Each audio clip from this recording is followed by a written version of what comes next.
Hey folks, this is Matt. So, oh my god. Let me show you what I'm saying. I was shuffling the deck and I got cards from another deck just because I wasn't paying attention last night after I was doing a personal reading. I guess those are just staying in the read. Maybe we'll just do kind of a mix and match thing. Maybe this is going to be like a, I don't know, possibly a love reading? Might be two different individuals involved. Kind of seems like it.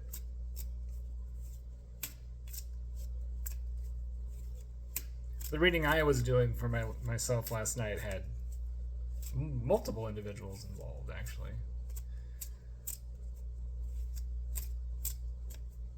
Not just two. There were several.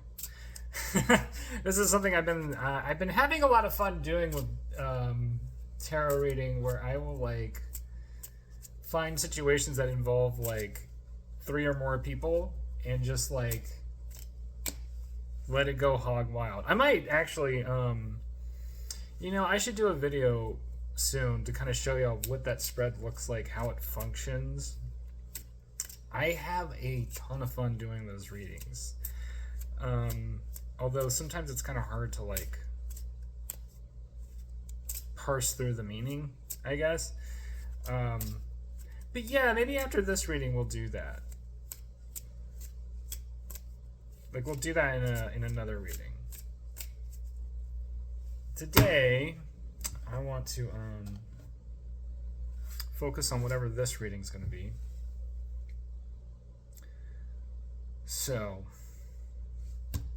we're going to start with the Trailer Park Warlock Tarot. And here's our personal card. Five of Wands. This is a card of strife, conflict, change in direction, not sure which way to go. As an internal card, right? It's sort of like cross purposes. And right now I am led to go with that. Cross purposes. So let's pull from the Rider-Waite. Justice.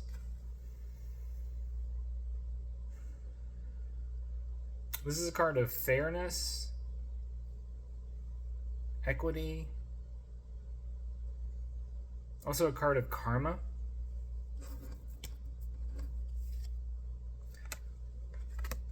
So it seems like there's potentially one individual who's just not really sure which way to go, and another person who may not actually know which way to go, but they know the way in which to do it, if that makes sense. With a steady, compassionate, but also very removed and detached sort of personality, right?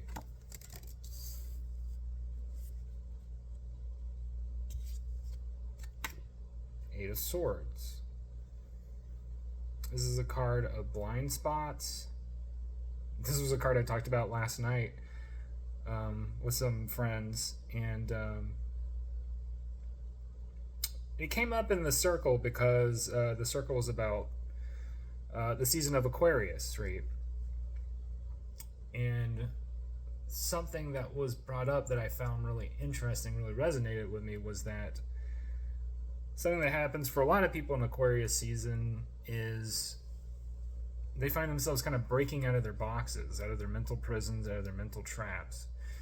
And so Eight of Swords with Five of Wands, this is these sort of confirm each other, right?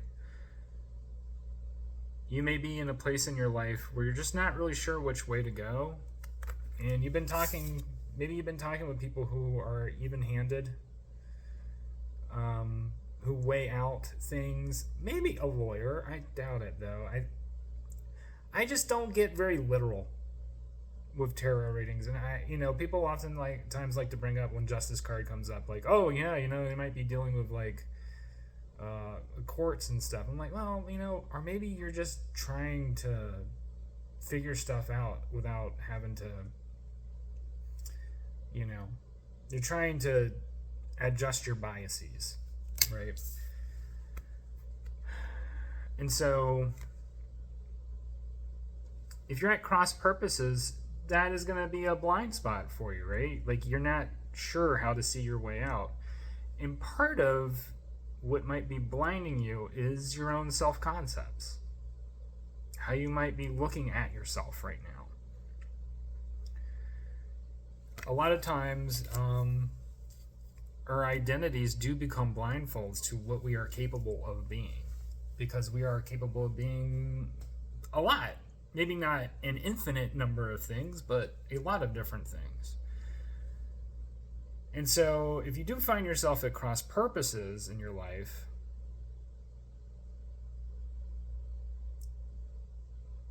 it's because those blind spots are trying to talk to you. They're trying to let you know. And maybe potentially in your life, some of the karmic consequences of old purposes are starting to balance out.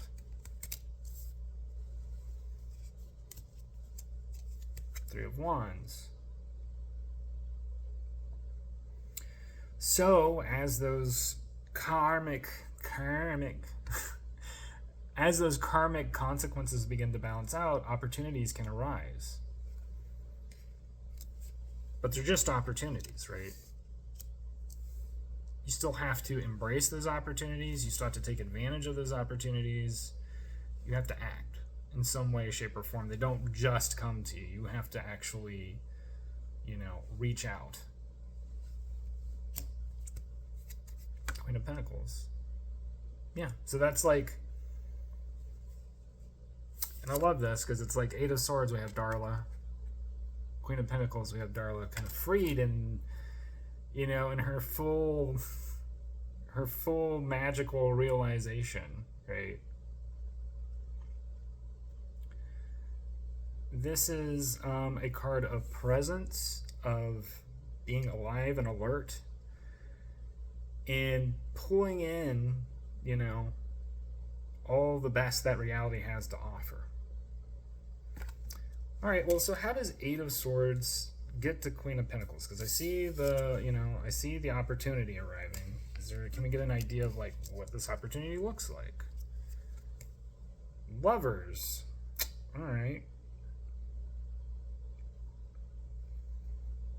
Once again, I had this realization last night about Major Arcana cards.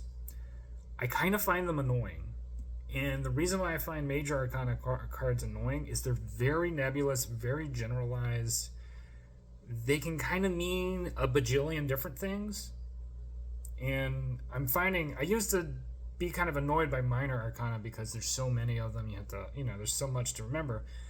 But the specificity of them is very useful, as opposed to, the Lovers could mean a lot of different things, right? It could mean a choice. It could mean balance and harmony. And I'm leaning on balance and harmony because we had Justice, right? So as I look at this, we're moving from this detached balance towards something that's a little more harmonious, a little more like heart-centered, right? I say a little more. It's a more heart-centered balance. It's not just logically oriented, not ensconced in social fabric. It's now divinely ordinated. So I look at that as an evolution of that balanced justice energy.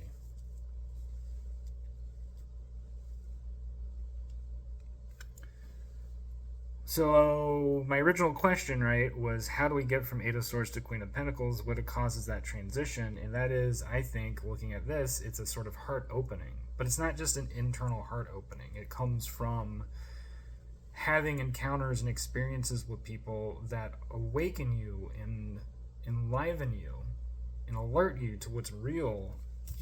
Alert you to what's real. That's the opportunity that our Queen of Pentacles is awaiting. And so if we want to,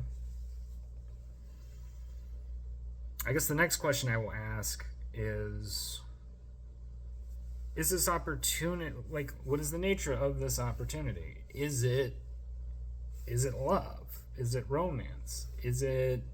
What is it? The world. The world is yet another card I find kind of annoying.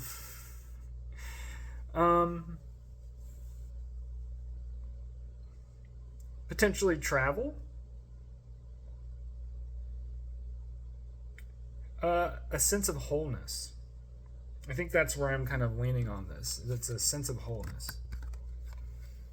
Because isn't that a big part of what love is, right? Is wanting to feel that sense of wholeness in your life, that sense of unity with not just not just one other individual, but with everybody around you, right? That sense that you're not alone in the world, that there are others like you, that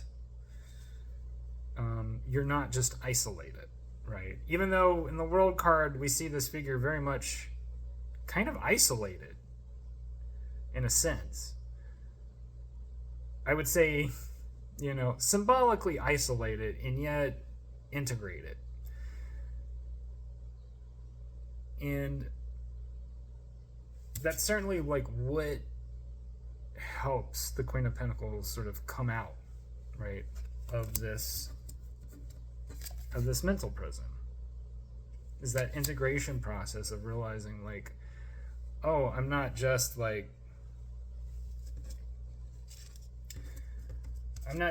myself in this rat race.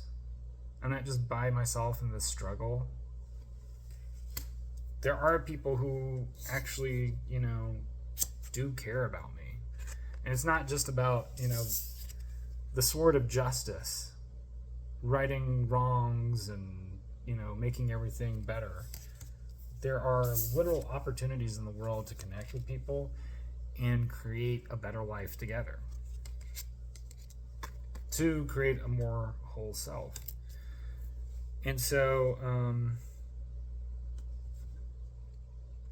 I think the last question there's two more cards in this Rider-Waite stack, so I might go with both of those cards.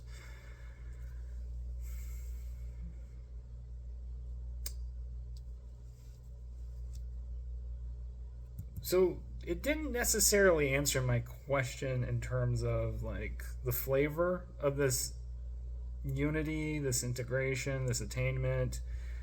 It being Queen of Pentacles suggests that it is certainly in the nature of physical reality, building something, making something, earning a living, or, like very centralized romantic love. So can we get some clarification here on Queen of Pentacles? And once again, Major Arcana is just, they don't really clarify. They just kind of like go, well, in that direction, kind of, whatever. So it is about movement.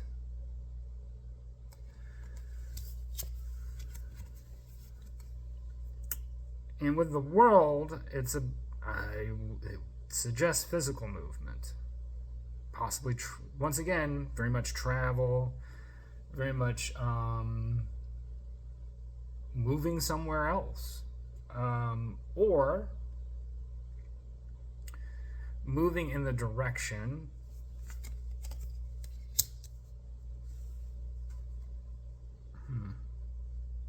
I just feel like I would be restating something I've already said. I don't know. I'm looking at it right now, and I'm definitely getting the sense that it's like moving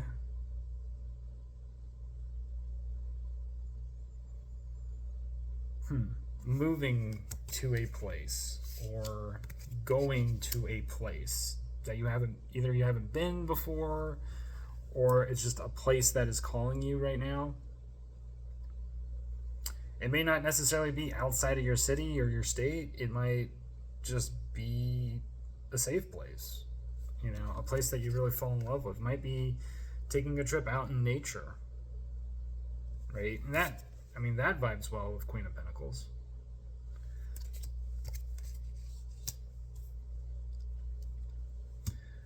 Let's see what the last card has. All right, Seven of Swords.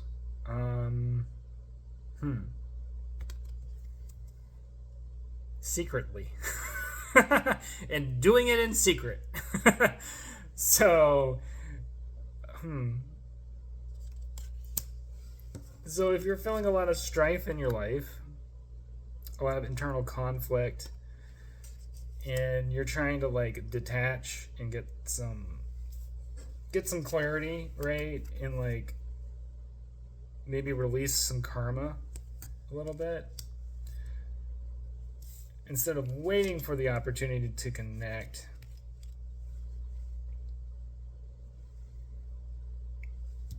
you may feel like that you don't have a lot of routes for yourself right now. And you're looking for that kind of balance and harmony that exists in the world. It exists in nature. So get out into the world, right?